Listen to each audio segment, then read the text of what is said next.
होशे की प्रेम कहानी, एक भविष्यवक्ता और एक विश्वासघाती पत्नी की अलौकिक प्रेम गाथा। बाइबल की पुस्तक होशे पर आधारित। कहानी का शीर्षक, अटूट प्रेम का भविष्यवक्ता।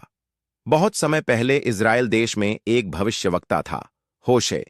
परमेश्वर ने उसे अपने लोगों को चेतावनी देने और उन्हें अपने प्रेम की गहराई समझाने के लिए चुना था। लेकिन परमेश्वर का तरीका अलग था। एक दिन परमेश्वर ने होशे से कहा, जाकर एक ऐसी स्त्री से विवाह करो जो व्यभिचारिणी हो और व्यभिचारी संतानें पैदा करेगी, क्योंकि यह देश यहोवा को त्याग कर व्यभिचार में लग गया है। होशे 1:2। होशे ने आज्ञा मानी।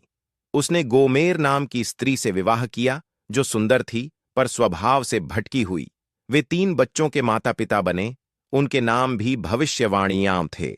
यिज्रेल, इज़राइल के पापों की सजा का प्रतीक, लो रूहामा, जिस पर दया नहीं की जाएगी, लो अम्मी, तुम मेरे लोग नहीं हो। गोमेर का हृदय कभी भी पूरी तरह होशे से नहीं जुड़ा। वह बार बार अपने पुराने जीवन में लौट जाती, दूसरों के पास, व्यभिचार की राह में। होशे दुखी हुआ।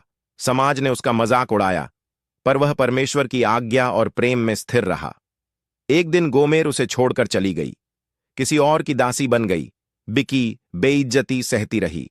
पर तब परमेश्वर ने फिर कहा, जा, फिर उस स्त्री से प्रेम कर जो परपुरुष से प्रेम करती है, जैसे यहोवा इस्राएलियों से प्रेम करता है।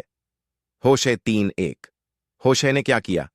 होशे बाजार में गया, लोगों के बीच गोमेर को खोजा, जो अब एक गुलाम बन चुकी थी। फिर उसने उसे 15 चांदी के सिक्कों और एक होमेर जौ में खरीदा, जैसे कोई कीमती खजाना खरीदता हो, और कहा, तू अब मेरे साथ रहेगी और व्यभिचार न करेगी। मैं भी तेरे साथ विश्वास योग्य रहूंगा। इस कहानी का अर्थ क्या है? होशे और गोमेर की कहानी सिर्फ एक पुरुष और स्त्री की प्रेम गाथा नहीं है। यह परमेश्वर और उसके लोगों, हम सब के रिश्ते की प्रतीक है।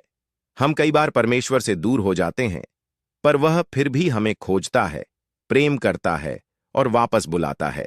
एक अंतिम संदेश, होशे की प्रेम कहानी एक चुनौती है कि क्या हम वैसा प्रेम कर सकते हैं जो शुद्ध हो, स्थायी हो और क्षमा से भरा हो।